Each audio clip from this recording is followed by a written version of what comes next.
With a glow of the screen and a heart full of pride, he's talking with experts from the world far and wide, broadcasting his voice through the good and the grand on YouTube, Facebook, LinkedIn, and X across the land.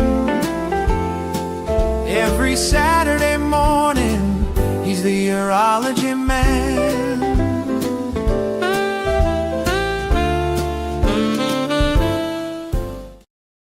Hey, good morning, everyone. On this frosty morning, a lot of the U.S. is in for some big snowstorms today, so don't drive if you don't have to because it's crazy out there.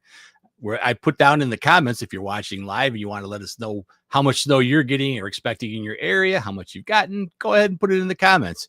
I can tell you right now, we're looking at almost a foot of snow, they're saying, and we had the last storm gave us a foot of snow, so they've been pretty accurate so far. But who knows? It's the weather.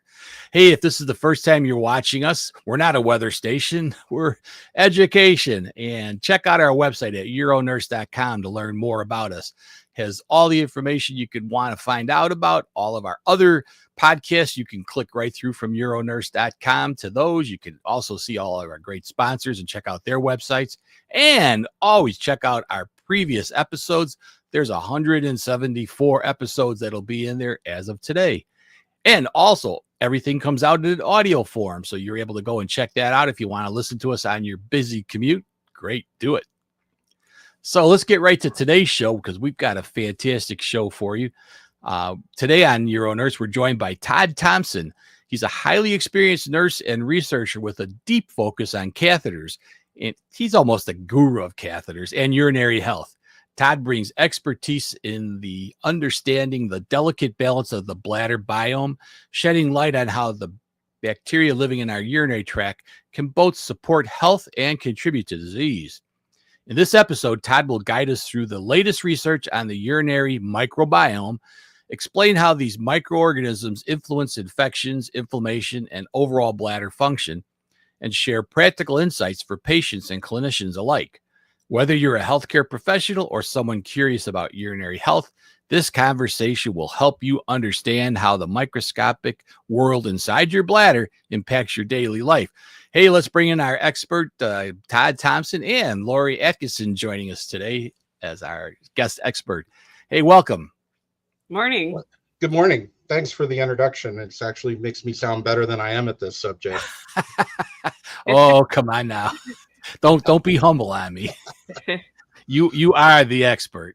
So we're looking forward to your presentation. Lori, why don't you tell us a little bit about yourself for those that might not know who you are? Sure. Good morning, everyone. My name is Lori Atkinson. I am a certified urology nurse. I have been in urology for over 25 years and currently practicing over in Geneva and Winfield, Illinois.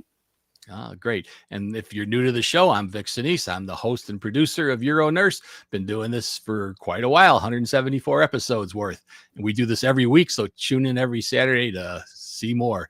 And Todd, do you have anything else that I didn't say about you that you want to tell us?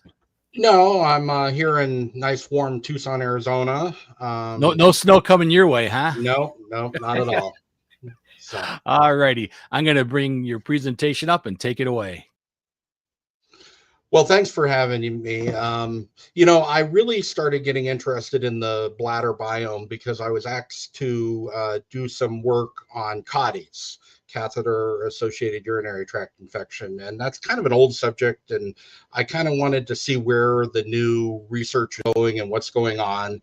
And I have always been interested in the biome from the perspective of the biome of the bowel and the skin, but you don't hear too much about what's going on in the bladder. So I decided to try to see if I could pierce that subject a little bit.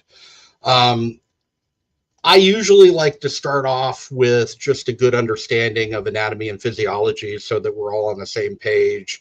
It's always good to get a little bit of a update on that. And the thing that I really want to kind of focus on is that the top layer of the bladder is actually you can help me with the pronunciation of this, Vic, if I screw it up, but the glycosaminoglycan layer, and I'll just call it the GAG layer, which is actually a gel layer that is naturally occurring at the top of the skin, and it's actually creates a very good defense. it's a urothelial. GLG has a high density negative charge at the surface, which leads to a strong ordering of water molecules and puts the surface of the bladder into a gel. And the bottom line is that if the GAG layer is working properly, then it is a incredibly good defense against any infection entering into the walls of the bladder. Okay, so I think we need to remember that a urinary tract infection is not only pathogenic bacteria in the bladder, but it is also a destruction of the GAG layer and the underlying defense mechanisms that lead to that infection into the bladder. And I think sometimes we don't focus enough on the damage to the bladder wall.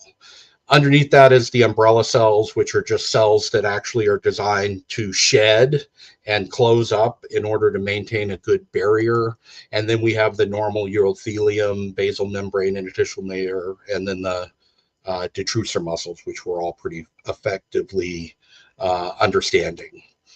Now, I've been doing nursing for a long time, and when I started in nursing, we actually were taught that the bladder was sterile. I was an Army nurse. That's where I started off, being an Army nurse.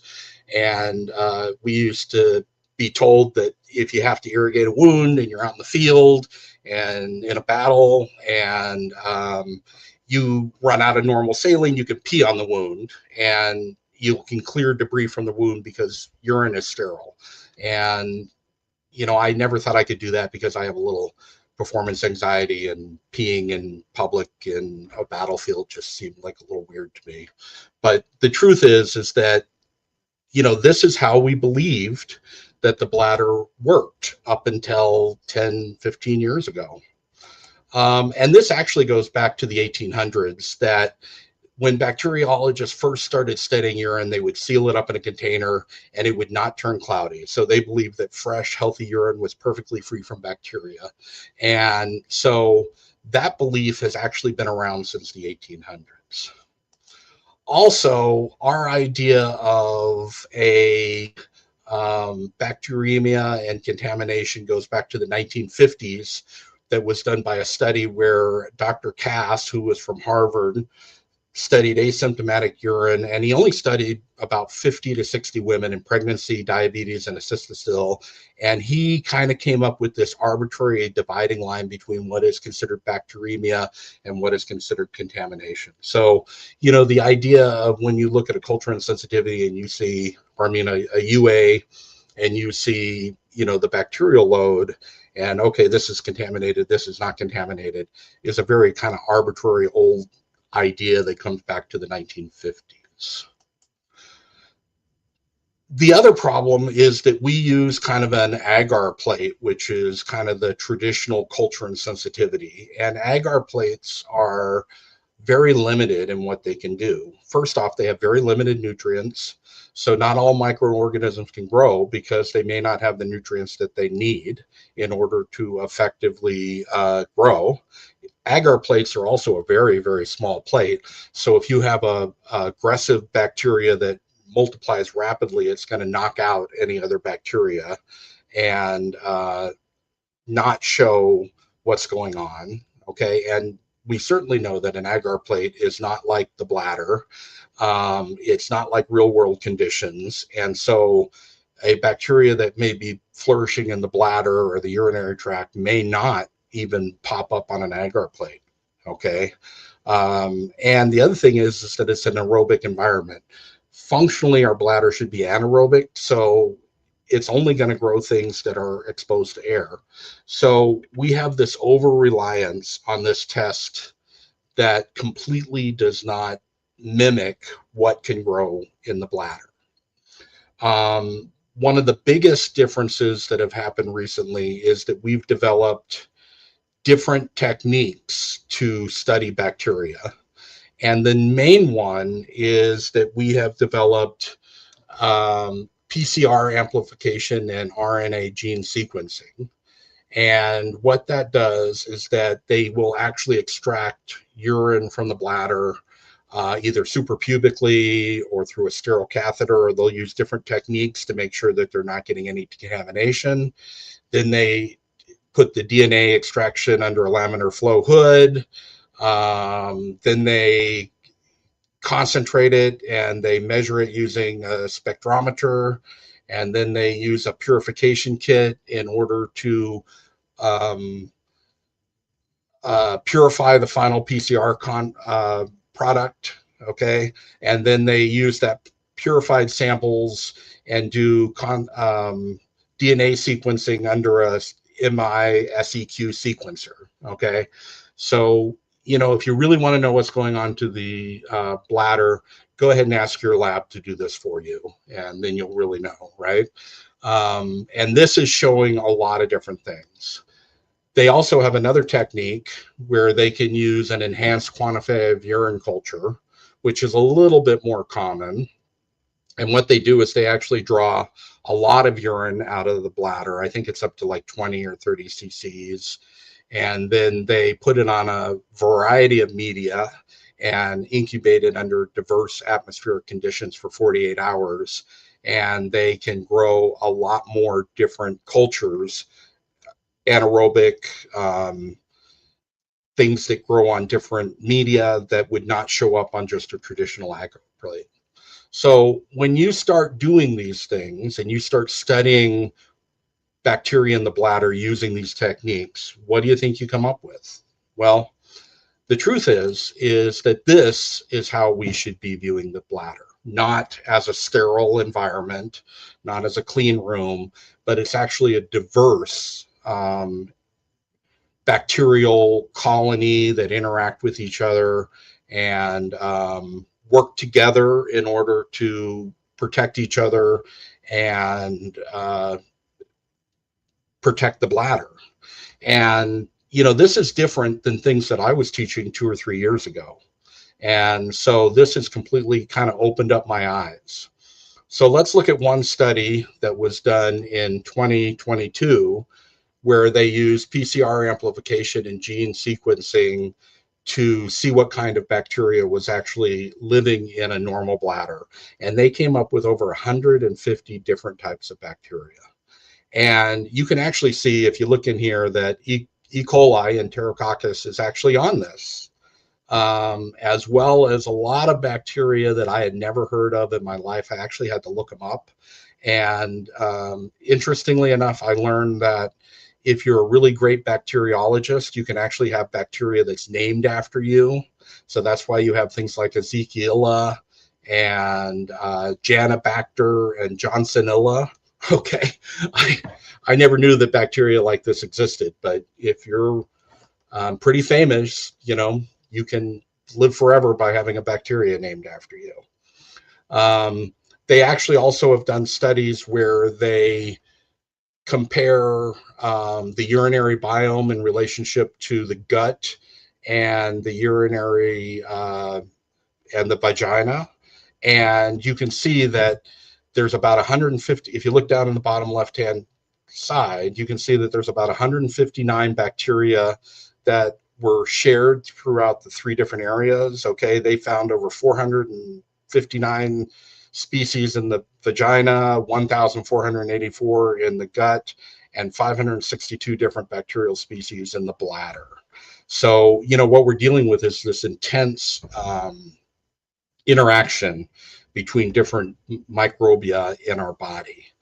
And if you look at the picture to the right, which I thought was very interesting, that actually looks at the percentage of different types of bacteria, you can see that most of it is lactobacillus. And as we know, lactobacillus produces acid. It acidifies areas, okay, through fermentation. And the other thing is that as you get older, the lactobacillus amount kind of drops in all the different types of areas. Looking at the perineum, what I was actually really surprised at is that I didn't see E. coli on there. So you know, we are taught that E. coli is like the major bacteria in the gut. And, you know, I kind of walked around my hospital and I said, you know, how much bacteria is in, how much of the bacteria in stool is E. coli, and most nurses would tell me 70%, 80%, 90%. You know, when you look at a stool, you just think it's overrunning with E. coli. But when you look at these studies, you actually see that there's not a lot of E. coli. It actually falls under the unknown category at the bottom, okay? Which was incredibly surprising to me. And E. coli is actually a really interesting bacteria, okay? And it actually only makes up about 0.1% of the total gut microbia. So think about that. When you know, study stool, you think that it's nothing but E. coli, but it's actually less than 1%, 1/10 of 1% of the gut microbia. Now, in certain situations, it can flourish, but it is not an overwhelming bacteria.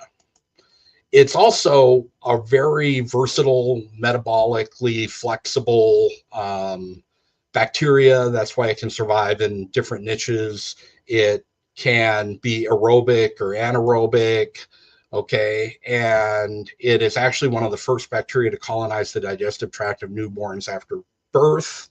And it is very important in the development because it helps develop vitamin B2 and vitamin K. Anyone who's done pediatrics knows that, you know, getting vitamin K in a baby can be very important. Put them under the lights. Well, you can just give them a little E. coli, I guess. And the other thing is that it helps deplete oxygen along the GI tract, creating a hospital environment for anaerobes to grow. So without E. coli in our bacteria, then the other bacteria may not survive.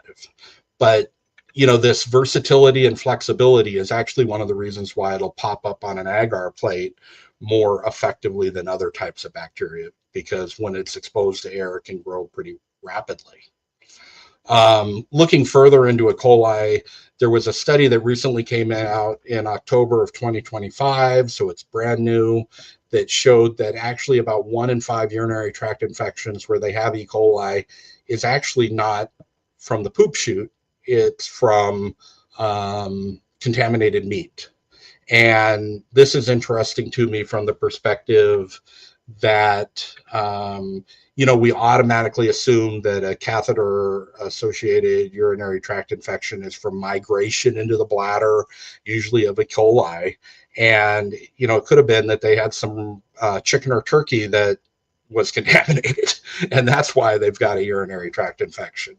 Okay, especially in low-income areas.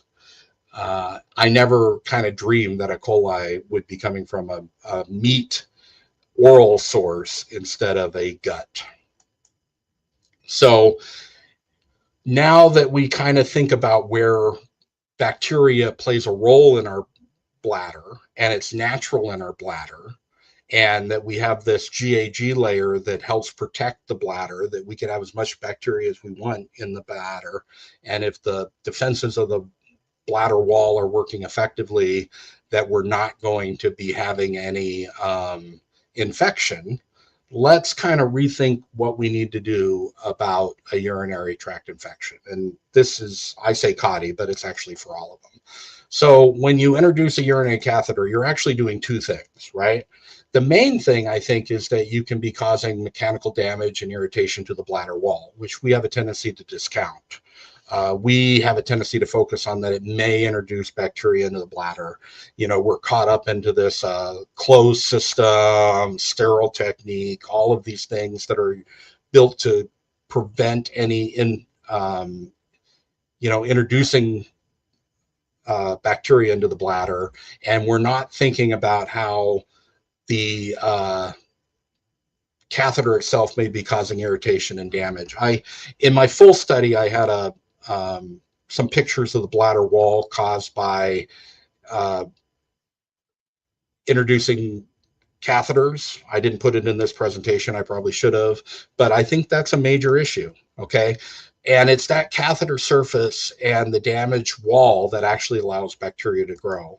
And what we're actually doing is we're causing what I would call dysbiosis, which is a disruption in the normal biome. We're not introducing bacteria into the bladder as the main cause. We're causing a disruption, and it's the damaged wall that actually causes a route for infection. So that's basically what's leading to a COTI. And our goal should actually be more toward supporting the bladder wall and restoring the natural bladder biome, and not so much focused on trying to destroy all the bacteria in the bladder. Okay, because traditional treatments, which are things like antibiotics and bladder washouts, which is something that I'm very much against for any cause, are kind of like dropping a nuclear bomb in the bladder, right? We're not just destroying the bad bacteria, we're destroying the entire biome, and we're just wreaking havoc. And it can also, especially like vinegar, acid washouts of the bladder, you can be breaking down that GAG layer, which is actually making things worse. Okay. So, our treatment of the bladder is completely discounting maintaining the natural defenses and utilizing the natural biome in order to protect the bladder. So let's talk about what the improved treatment of the urinary tract infection, COTI or otherwise, should be. The first thing is, I think that we need to focus more on preventing the mechanical damage of the wall. Should we be using such a big catheter when we can use a small one? One of my big things is improved securement. You can have the elastic straps, and you'll have people that are pulling on their catheter or moving it around a lot, and that balloon hitting down on the trigon area of the bladder can be causing damage. And you just basically are like bouncing around inside the bladder, causing a lot of damage to the bladder wall. I also think that there's a lot more issues with irritation of the bladder wall. I'm a big believer of silicone catheters. If you've heard any of my other talk, that we have eliminated latex from every part of our tubes that go into the body, except for the urinary catheter. You don't see a G tube or any of those things, PEG, that is made out of latex. And why do we continue to have latex catheters? Just blows me away.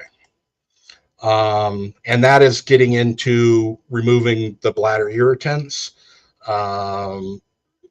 It may not always be the catheter, or it may not be the bacteria, but maybe we have an irritated bladder. I'm always kind of caught between what we call an interstitial cystitis and what we call a urinary tract infection. And generally the difference is if something grows on a agar plate, right? But it may be that this irritated bladder is got a disrupted GAG layer, disrupted umbrella cells, which are leading to UTIs and pain and irritation.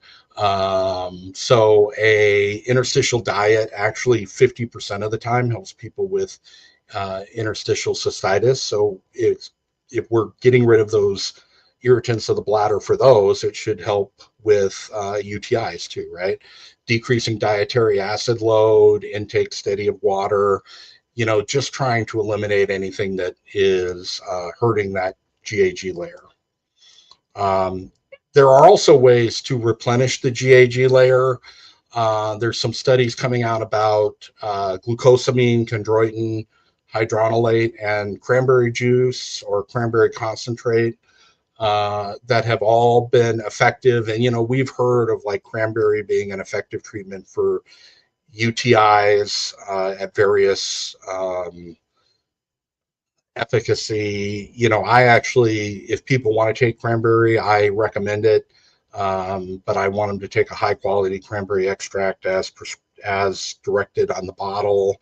Glucosamine and chondroitin are actually, we think of them for joint health, but they are actually some of the building blocks for the GAG layer in the bladder. So if we're increasing those in our body, it goes to show that we'll increase it in the bladder also. estrogen replacement therapy has been shown to be very effective in rebuilding the GAG layer. As you get older, women have a higher rate of UTIs, and that is because the estrogen is not reinforcing the bladder wall.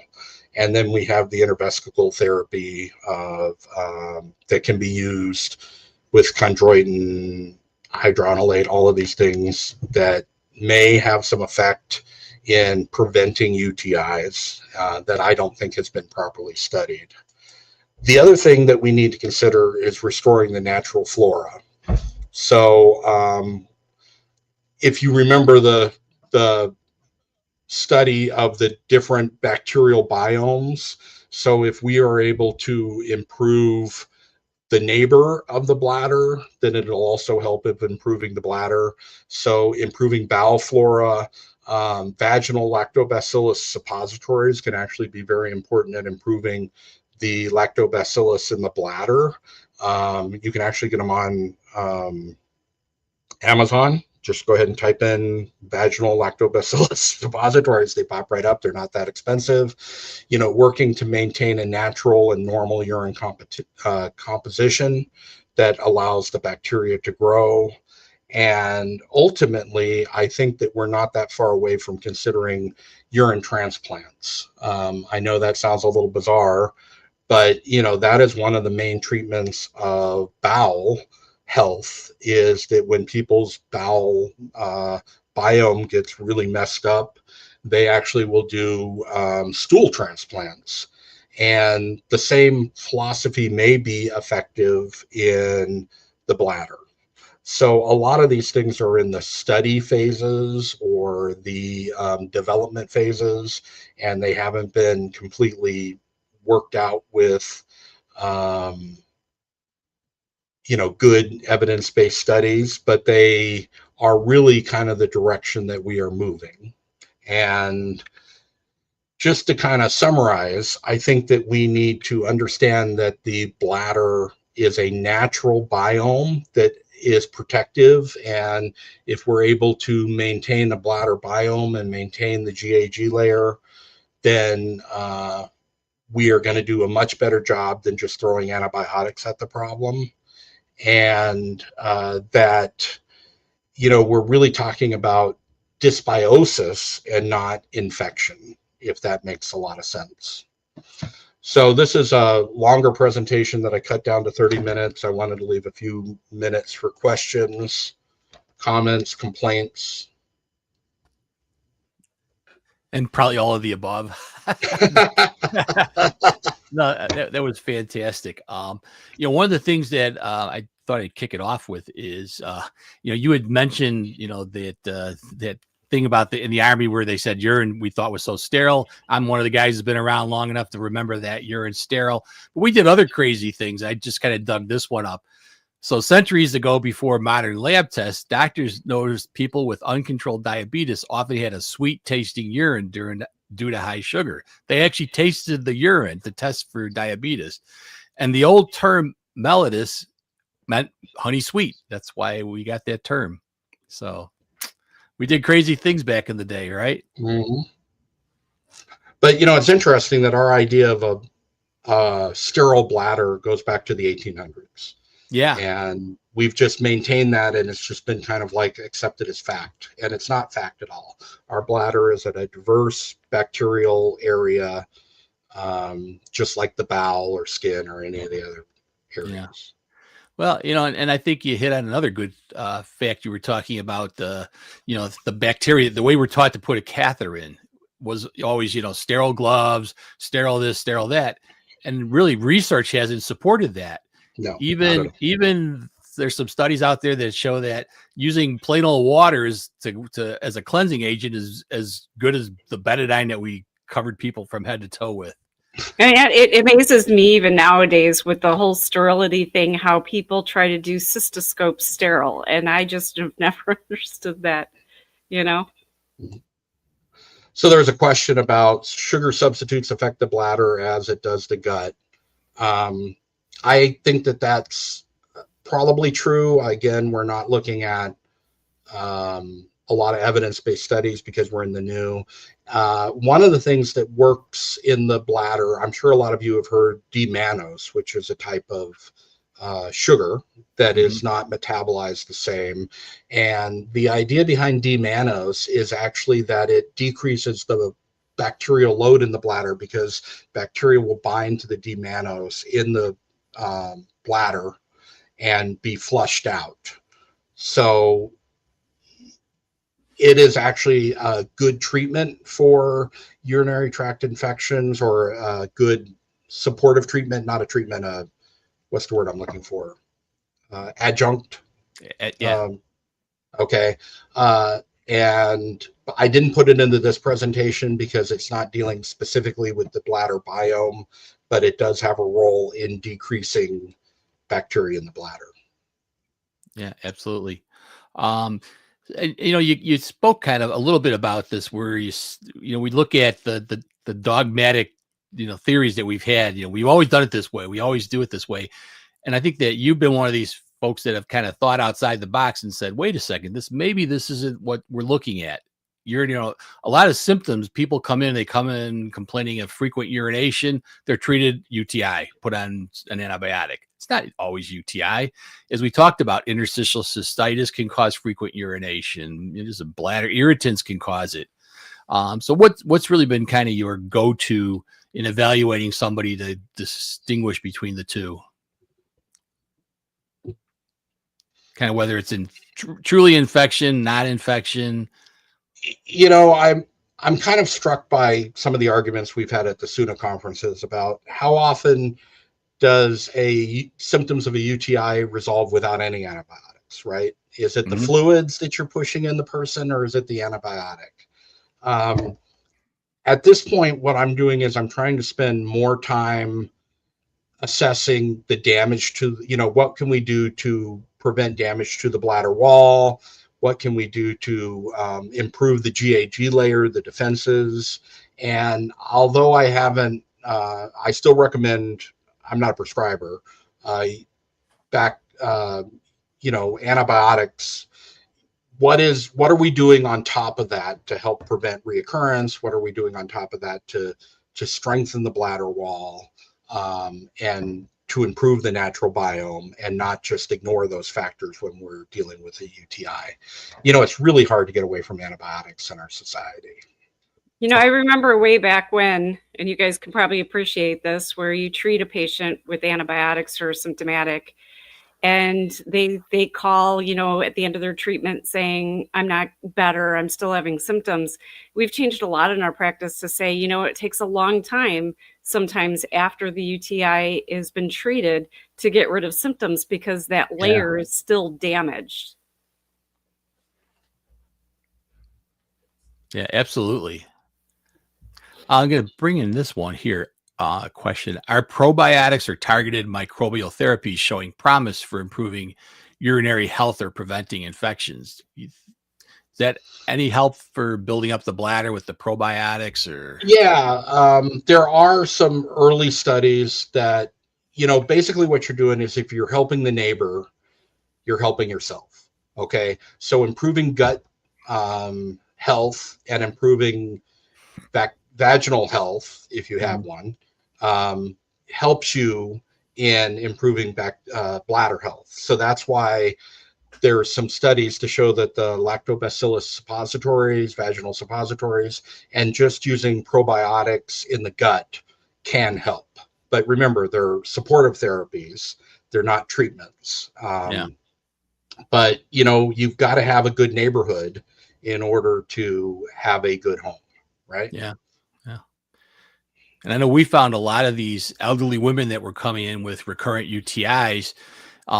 We put on estrogen therapy, vaginal estrogen, to kind of restore the normal pH of the vagina, and boom, no more complaints. Did you see that in your practice, Lori? Absolutely. They prescribe estrogen or estrase, however you want to say, estrogen cream all the time. And it's amazing, especially in those elderly women. Right. And that's not directed at the bacteria. That's directed at improving the GAG layer of the bladder, right? You got good defenses. It doesn't matter how much bacteria you have. Yeah. So now here's one that's for you. Looking ahead, how do you see microbiome science shaping the future of urologic care? Are we heading toward a personalized bladder biome treatment? It seems like everything now it's personalized treatments. We're figuring out how to kind of treat you differently than Lori versus me. What do you think? Is there some that going to be? You'd even talked about inoculating the bladder someday. Yeah, I think it's a brave new coli. world, and it's going to be interesting to see where it goes. One thing that's big in Europe that isn't big here is vaccines. You don't see that too much in the United States, but they have, like E. coli vaccines that people use. I do think that we're going to see more biome therapies.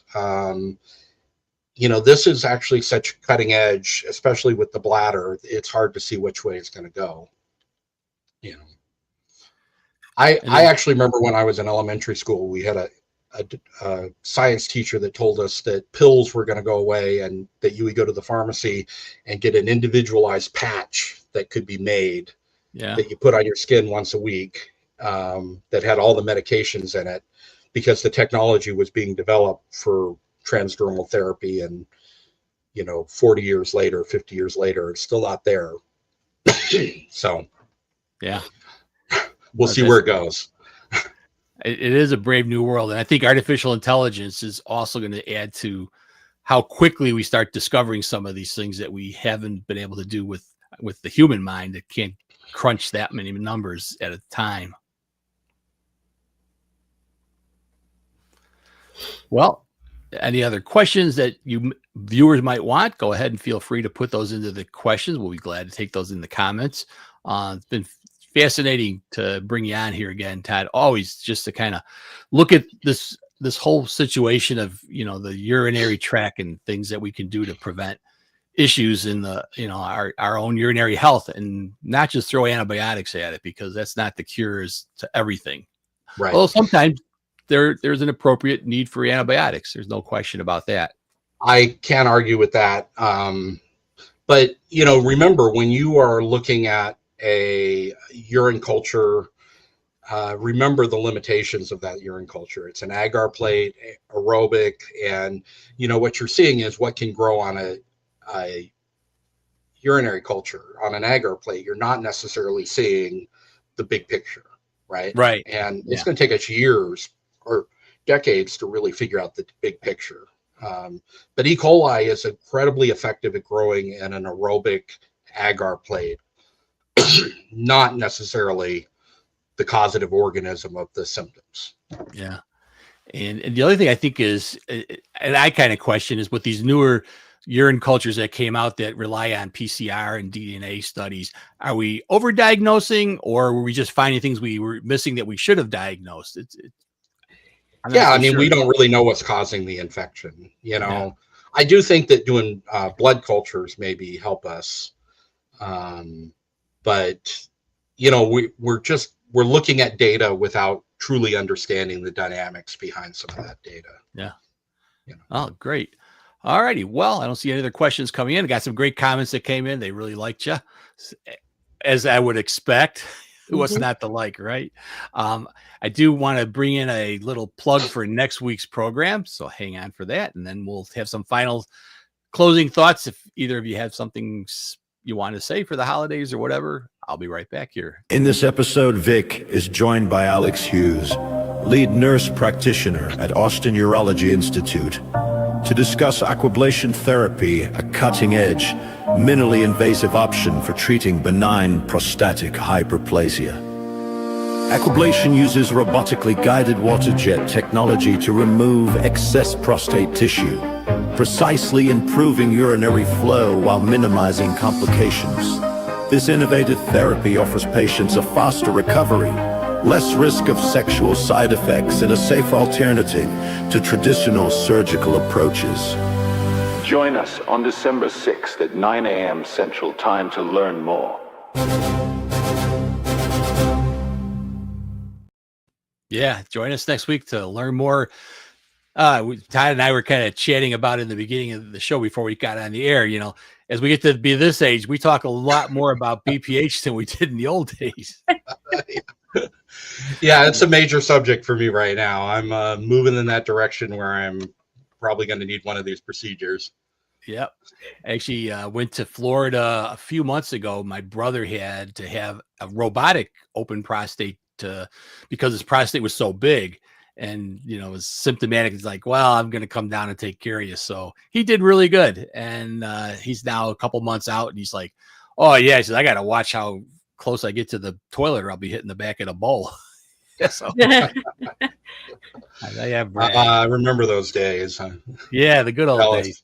Yeah. That's one of the good things about being a woman. One, we don't have prostate. Yeah. All right, Lori, any final things you want to say before we go off the air? Well, thank you, Todd. That was great. Be safe out there for any of you that are in our area. Yeah. Because but I'm grateful that it's not a work day, so we don't have to deal with driving in this. I'm grateful every day's not a work day now. Well, yeah, rub it in there, Vic. Yeah. Todd, any final words you want to say? No, just happy holidays. And, studying this subject, you're really moving towards where the cutting edge of urology may be going. Yeah. So, try to keep up on this and it's going to be exciting to see where the entire biome studies go, especially with urology, because I think urology is actually a little bit behind the curve because of our normal dogmatic practices. Yes. I always did it that way. I hear that so much. All right. Hey, I want to also invite everybody on at 10:30. If you go to UroNurse, you can get over to UroPatient. It's going to be the 100th episode of UroPatient, which I started a year after I started UroNurse. And so, a 100th is kind of a neat time to do a little celebration. So instead of being pre-recorded like it normally is, I'm going to have a live episode. So if you have questions you want to ask, feel free. UroPatient, was my thought, because UroNurse was getting so many people that are not healthcare, which is where it's really aimed, watching it, that maybe I needed to provide something that was aimed mostly at patients. So I did. I came up with UroPatient.com. It's all patient-based and aimed at patients. I have to tell you that even though it started a year later than UroNurse, the number of views have actually it's surpassed UroNurse in views. So there's a lot of people out there that are looking for information. So keep that in mind.